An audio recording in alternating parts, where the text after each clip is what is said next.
Chief Justice, and may it please the court, my name is Robert John Durant III, and I will be representing the respondent in this matter. Principal of the building did not violate Ms. Andrews' First Amendment rights.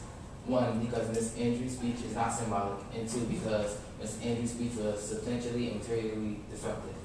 Ms. Andrews' attire does not constitute as symbolic speech, and therefore we ask you to affirm the appellate court's decision.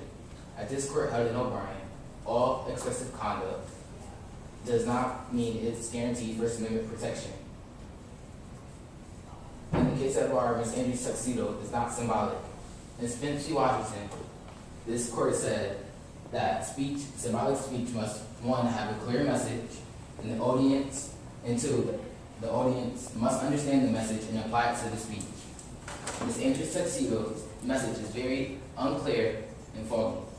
Ms. Andrews could have been protesting Amber Green's photo being removed from the school's yearbook, her campaign slogan, or presidency, or perhaps her uncle's tailoring shop was giving discounts to anyone mentioning giving a 35% discount to anyone mentioning Ms. Andrews' name. But hold on for a second. Don't you think that those could just be prongs of a broader message that Ms. Andrews is trying to convey? After all, wearing a tuxedo, it is an unusual occurrence, right? And it happened twice in this case. One, when Ms. Andrews' friend was denied a yearbook photograph for wearing a tuxedo, and then a few weeks later when Maria herself wore a tuxedo, right? These are very unusual occurrences.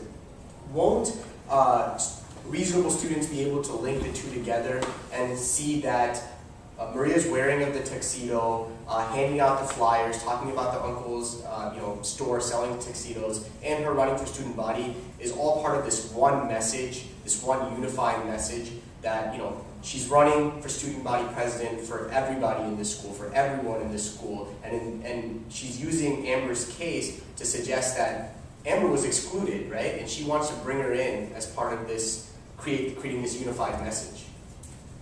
Your Honor, one can infer that was Ms. Andrews' reason for running, but never once did Ms. Andrews state that. And one time during her campaign, she had a rally of some sort, and she held up the yearbook saying, "See the big picture, the whole picture." Never once did she reference Miss Green. Never once did she open the book and show her school body, Miss Green. If Ms. Andrews' tuxedo had a clear message and the school did not want to maintain the educational environment, and then just maybe Ms. Andrews' speech could possibly be considered symbolic. This case is unlike Spence v. Washington, where the students had a clear political message about the Vietnam War, Kent State shooting, and Cambodian bombing. But doesn't that sort of, doesn't that reading of Spence underscore the point that you can have, different sub-arguments that contribute to one broad overarching theme, and that broad overarching theme can still be a particularized message? If Spence was about Cambodia, but it was also about Kent State, it was also about the broader war in Vietnam. Weren't all those three things in Spence trying to be part of a broader pro-peace message? And shouldn't we, look for that same sort of overarching message here? Yes, Your Honor. That Spence v. Washington, he hung the flag upside down, and on it was a peace symbol for the Cambodian War, Cambodian bombing, Kent State shooting, and Vietnam War. They all come back to one big argument, which is peace. Ms. Andrews did not have one big argument. She had a presidency going on, Amber Green's photo being removed, and her own election. Ms. Andrews had no particularized speech. It's unclear whether she was the tuxedo for fashion, promotion, or excitement. Not even her fellow student body understood the message she tried to convey.